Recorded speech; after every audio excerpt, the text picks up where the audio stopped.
Andy Frank for GNAT-TV. We are privileged to interview John Rubinstein, a prominent American actor, composer, and director. John, there are so many things I would like to talk about in this half hour. The first is your one-man play, Eisenhower, This Piece of Ground. You have been touring in this show around the nation, and this includes performances coming up June 3rd through the 8th in Pittsfield, Massachusetts, at the Barrington Stage. And have you performed in the Massachusetts, Vermont regions before, or is this your first time? No, I have performed several times, a lot of times in Massachusetts, pre-Broadway shows in Boston, other sit-down shows in Boston. I've worked at Williamstown, just up the road from Pittsfield, many times, directed there, acted there, done readings there. And I've toured with big national tours where we stopped in Hartford and Connecticut and all these different places around there. So yeah, I'm very familiar with the area and I love it. We talk about Williamstown from time to time because it is a local area venue, and it's such a unique venue in terms of combining intern talent with very accomplished veterans like yourself. Williamstown, right? Yeah, it was a great town. My oldest sister, Eva, married a Presbyterian minister named William Sloan Coffin Jr. Sure. When they were first married, he was the chaplain at Andover Yes. School. But then shortly after that, he became the chaplain at Williams. So they lived in Williamstown, and I, as a young teenager, I would go up there very frequently to hear Bill speak and also to hang out with them and their kids. So I loved Williamstown from way back. And then the old director of it, Nikos Sakaropoulos, gave me my first professional directing assignment. And that's where I started that whole career. And I feel very close to that place. And of course, you have the Nico Theater at Williamstown too. Sure. So quite a place. So what was the origin of this play, where you were called upon or enlisted to be the star? What were your thoughts about playing Dwight David Eisenhower? Well, it's a long and complicated story. I'd love to hear it. Peter Ellenstein, who is a director and works and lives here in Los Angeles, was the director of the William Inge Festival in Kansas for a bunch of years. The William Inge Festival celebrates playwrights. And every year, I think it's every year, it might be every couple of years anyway, on a regular basis, they do a festival there that lasts a couple of weeks where a playwright is celebrated, sometimes dead ones, but more often live ones. And that playwright comes and holds seminars, and actors from Broadway and from Hollywood all converge on this little town in Kansas, William Inge's hometown. And they do readings and they do performances and they do panel discussions about the plays and work of that playwright. So Peter Ellenstein from Los Angeles was directing that festival, and I did it a couple of times, once for my old friend Garson Kanin, and once for David Henry Hwang, who wrote M. Butterfly. M. Butterfly, sure, yeah. Which I had done on Broadway. Yes. And so they asked me to come and do a whole section of that play as part of the Inge Festival, and Peter Ellenstein was directing the whole thing then. I met him, and we were very cordial, but we didn't actually work together. So now, he, living there and working there, found the Eisenhower Library nearby. And he became interested in Dwight Eisenhower, read some speeches of Ike's, and said, This is a man who is, although very famous and well known, not really studied, not known about very much. And he became interested in doing a play about Eisenhower, and he called up his good friend, and they had worked together many times, Richard Hellison, who lives in Sacramento, California, and said, "Hey, Richard, what about a play about Eisenhower?" Richard started doing a tremendous amount of research and came up with the idea himself of this would be better as a one-person play, somebody playing Eisenhower. Because if you bring in Mamie and you bring in all the generals and George Patton and God knows what, it's going to become sort of a multi-character sort of play. And we need it to span much, if not most, of his life. And that's better if we find a way to do it for one actor only. And so they began working on that 5, 6, 7 years ago and came up with this basically 2-hour play for one actor playing Dwight Eisenhower. They found a brilliant way to get into it. And then this is now in 2022, I believe, maybe 21, no, 2021. Peter Ellenstein emailed me and said, "Hey, John, remember me from the Inge Festival?" I said, "Sure. I have this play." And he emailed it to me, and I read it. And I was very impressed by it. It has so much in it, so much information, and so much humor, and lots of great things. But it was still very daunting. It looked like, oh my gosh, an actor stumbles out onto the stage and talks for 2 hours. How is that going to go? 2 hours, including the intermission. There's an intermission. So it's basically an hour and 45, 40. And I didn't know if I could memorize it. 40 pages of single-spaced, writing. So I was daunted by it. I said, I don't know if this is for me, but I sure respect the work. And they said, why don't you come and read it aloud to us? Because we've never heard it before. And so I said, okay, sure, I'm happy to do that. So we all met here in Los Angeles. Richard came down from Sacramento. They rented a little studio.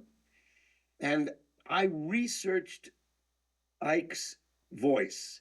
I was a little boy during his presidency. Me too. But I remember him very well. I met him even at the White House when I was about 8. But I listened to his voice in the recorded, YouTube speeches. There are many of them.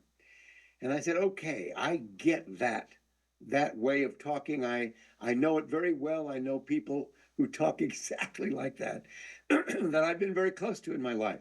So I said, I will read this thing aloud in that sound, not really doing a total, rich little imitation of Eisenhower, but still getting that Midwestern, half Texas kind of sound that he had. And I did, and I read it to them, and all three of us had, as I finished, the same feeling of, we have to do this play. Because once we all heard it, and I felt it as speaking it, we saw that it was really a brilliant piece of work and was almost necessary to show to the people. So was this your first in your long accomplished career? Was this your first one-man solo performance? Yes, it was. Many actors come up with a one-man show. I mean, Hal Holbrook's Mark Twain is probably the most famous. I remember seeing him do that. I remember seeing the Belle of Amherst with Julie Harris, a one-woman play about what's her name? Gone from my mind. Emily Dickinson, right? And I thought in my last, 20, 25 years of finding one for myself. I play the piano. I've done a lot of musicals. I don't consider myself a good singer, but I can sing. So I figured I would do a one-man show of me sitting at the piano playing and singing songs from Broadway or whatever, or pretending to be Cole Porter or Jerome Kern or George Gershwin or something, and doing them and being them and talking about their life and playing and singing their songs. That's what I sort of imagined. But I'm not a playwright. And I found a couple of guys who were willing to work with me, and it never came to be. And then I thought, I could do a one-man show about maybe a classical composer like Gustav Mahler, and I could play bits of their symphonies or something, but also talk about them, be them in their life. None of that ever happened, and I finally said, to hell with it. I'm not gonna do it. And then this play came in the email. But this is straight drama, Yeah, right? absolutely. Yeah. That's the difference. I mean, there's no music, Yes. No, it's a play. It's not me being me on stage or anything like that. It's an absolute play that just happens to only be one character. So in character development and preparation, and there's so much history that was available about Eisenhower. You must have read and reviewed. You mentioned you looked at videos. I did. I did a sort of a modicum of research, mostly to get into the rhythm, not just rhythm, but the sort of subtextual way that he had of speaking. More than learning about his life and reading endless history books about what he did or where he went, that wasn't as important as trying to get into his heart and his soul and his mind. And I did that by watching him speak, and I read a couple of books, yes, sure. But I didn't get into vast research because it wasn't going to change what was in the script, which was extremely detailed and informative. And also, we went into rehearsal pretty quickly. And I had to memorize that thing. And memorizing 40 pages of monologue was something, as we've discussed, that I've never done before. I've, been front and center in a bunch of plays where I never left the stage and I had a lot of stuff to do and say. But there was always at least one, if not several other actors on stage with me, and I could shut up every now and then and let them talk and sort of react to what they were asking me or saying to me, and my line would come out. But to just walk out naked onto the stage, I'm not naked, by the way, and start talking, and that was a very, very big uphill climb for me. So, to answer your question, I didn't do a tremendous amount of book reading research. I started working on the play. And in the rehearsal, both Richard Hellison, who had done tremendous amounts of research, and Peter Ellenstein, who had lived there in Kansas and had done his own bunches of research, both of them are very good historian people. And so in the rehearsals, I would say, well, why did this happen? Or why is he saying this? And they would both have tremendous amounts of anecdotes and reasons. And so I learned a lot of history just in the rehearsal process. But still, give our audience just an idea of how many hours or days in front loading your preparation went into this. Well, I had, I think, 2 or 3 weeks before we started rehearsal, something like that. And I spent virtually every day pounding the script. I would learn pages. I'm a pretty good memorizer. I have to do it a lot and always have had, and I'm pretty good at it, but not in this sort of gigantic volume. So I would learn page 1 through 5, get it down so I could start at the beginning and go through it and get it right. Then I started on 6 through 10. And I did the same thing, and it took several days, and I would finally get it. And now I would go back to page 1 and see if I could do 1 through 10, and magically 1 through 5 had sort of winnowed a little bit, and I have to keep stopping and saying, "What was that? Oh yeah, oh yes." It was very difficult. So it was slowly but surely I got so that I could actually stand and say the whole thing before we went into rehearsals. The moment we hit rehearsals, though, it all started to disappear because now I'm moving around, I'm doing things. There's a stage set, there's all kinds of stuff to do. And um, and then we started changing the script too. This part is too long. This part needs more clarification. Here's a great anecdote that we forgot to put in. Let's add that in. So we were working on the script while I was also memorizing and rehearsing it. So it was just a big combined ball of work that went on for about a month and a half. So there must have been an emotional buildup to as you were developing all of this. Emotional buildup, how do you mean? I mean, in terms of preparing, I guess like an athlete trains every day Oh, sure. for his big game, Yeah. And I you're guess I would put it into one word: fear.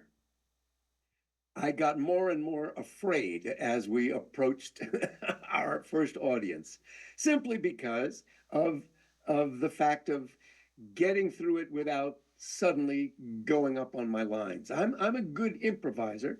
I've been on stage pretty much all my life, and there have been many times where something happens. There's an accident, there's an unexpected thing on stage, or you just, you're thinking about groceries, or your kid is sick at home and you're worried about him, something like that, and you get distracted and you get off your path.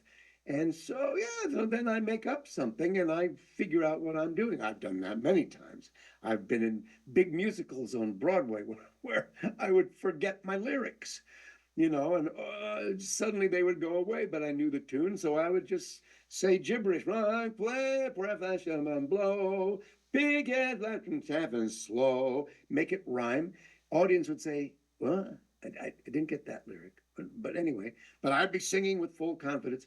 So I had the experience on stage of not remembering what exactly came next when I was a teenager and all through my life, and every actor has. That's just part of the deal. Like taking a wrong turn when you're driving someplace and you turn right and you say, "Uh-oh, I'm in the wrong street." That happens. But I've never been in the situation where I was the only person on stage. There was no music, there was no nothing, only me to come up with what came next. So I was afraid, even though I was getting better and better each day at rehearsal, more strong, more confident, but also more terrified. so being on stage by yourself for 2 hours.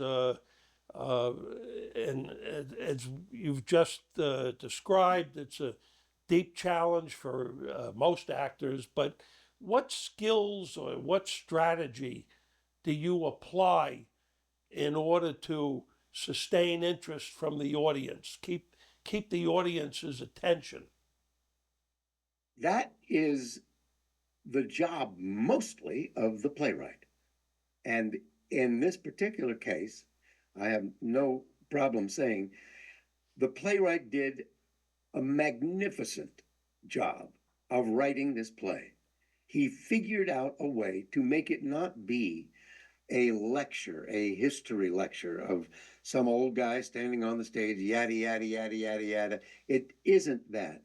It's a play about a man who has been arguably the most powerful individual in the 20th century. You can argue that, but he certainly held different reigns of huge power at different times. But he's still a guy. He's still a man. He's in his 70s. He's been the president of the United States for 8 years. He defeated Hitler in Europe. He was one of the creators and first commander of NATO, put that together with all the European countries. He had a big, big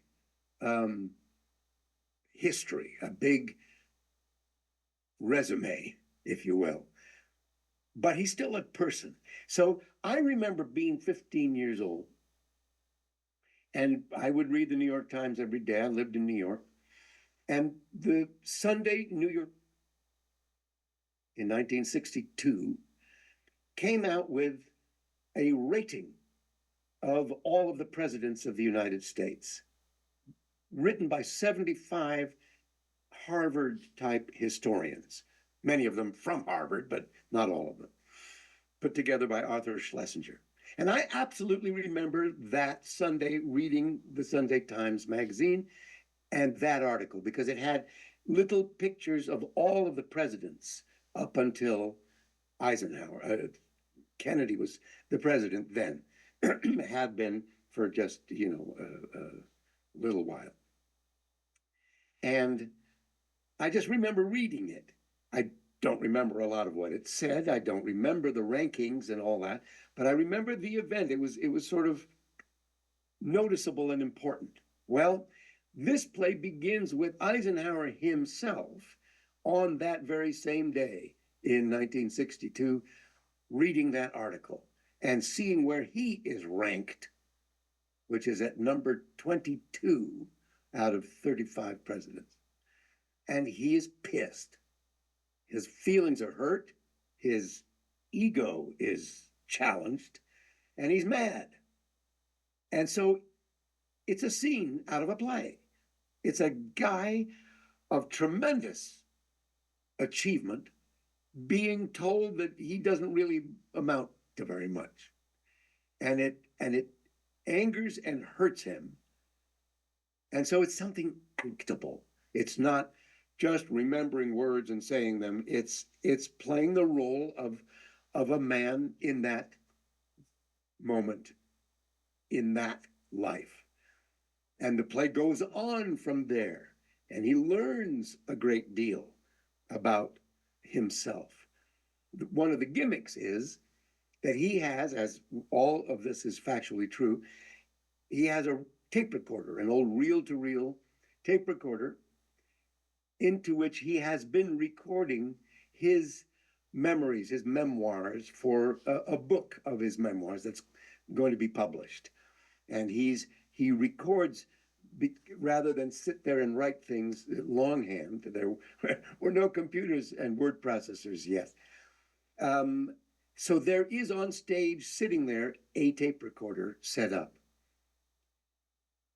He turns it on and starts to record, presumably for those 75 historians who have ranked him so low. And he's telling them, listen, you guys. And he's talking to them angrily at first. And then as he talks, he starts really thinking about what does measure the greatness of a president, of anybody, but of a president in particular. What is greatness? And how does one aspire to be great? And what does it really mean? And what does it boil down to with each individual?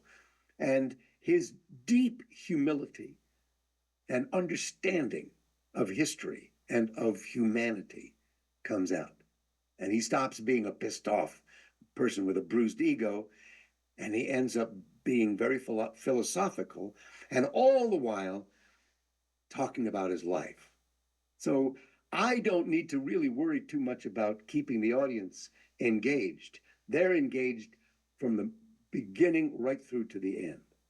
So, John Rubinstein, what do you hope that the audience, that people who see this production will walk away with or conclude in terms of your portrayal of Eisenhower? Well, I wouldn't say that I have a message or a theme that I want them to walk away with. That isn't it. That's very seldom what you do in the theater.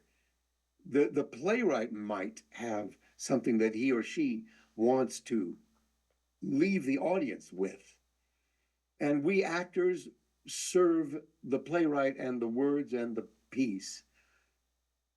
But what I have heard back from many, many audiences, we've done this play a lot now, is especially in these times that we're living through now. And we started this before the 2024 election. So it was even during the build-up to that.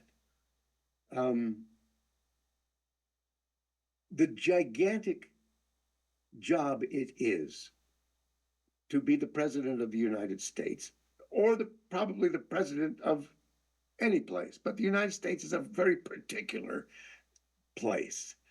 And how humble Eisenhower was, how his main thought every day as he went to the Oval Office and started to do his work, and before that, when he was the five-star general leading the troops on the Normandy beaches to try to defeat the Nazis, was to better the lives of the people that he was responsible for. That was what he felt was his job. He made mistakes. There are many critics of Eisenhower who say, yeah, well, what about this that he signed off on that was a bad thing? And what about this that he ignored and didn't do anything about when it was happening? Yeah, sure. He made mistakes. And we talk about those. He talks about those in the play with regret and self-criticism. But his basic thrust, his basic desire was to help people live a better and more secure and happier life. And the contrast between that kind of approach to the presidency and certainly what we're going through now and what we had with, don't get me started, Richard Nixon and Ronald Reagan, and I could keep going. So somewhere our audiences tend to leave the theater sort of awestruck, if I can use that big of a word, sort of emotionally uplifted and impressed and surprised in many ways. In history class, they skip over Eisenhower a little bit. They'll talk about, he was the general in World War II who went into the breach there and saved the world from the Nazis. But they talk a lot about FDR, the New Deal and how he changed the world. They talk a lot about Truman, who dropped the bombs in Japan, and that stain on our country remains today. A subject of discussion, obviously, but still something shocking that we did. Do you think that Eisenhower's time, his 8 years, were relatively calm after World War II and the Korean War, and we had a calmness of peace, and maybe that contributed to people maybe forgetting him? Yes, I think that is probably the first and foremost reason why this case is so, because there were big things that happened during his 8 years, of course. Suez and the beginnings of the Vietnam War and the big, Cold War that was going on between the communist world and the Western world. And there were a lot of big things going on, civil rights, huge things, McCarthy. But as you said, there was relative peace and prosperity. The middle class grew, unions came into the forefront way more than they had been before. The effects of the New Deal were being felt finally after all the wars in peacetime. And but a lot of work went into that, a lot of thought. And the presidency was still a job where a tremendous amount of influence could be put over on the people. We're seeing now the destruction of the United States of America by our current president. And many of us I hope, I would say most of us, are appalled not only at what exactly is being done to our country, but at how relatively easy it seems to do it. Once you hit that that White House, boy oh boy, if you just play fast and loose with the Constitution and the laws, you can do a lot of horrific damage to what has made, until now, this country great. So I think that's what people end up thinking about. What a great man this was, who is sort of forgotten because he didn't, you know, resign because of Watergate. He didn't create the New Deal and make everybody go, oh my gosh, what do we got now? He didn't do that kind of thing, but he built this country up with great strength and with great compassion and humility. John Rubinstein, I want to thank you for a great interview.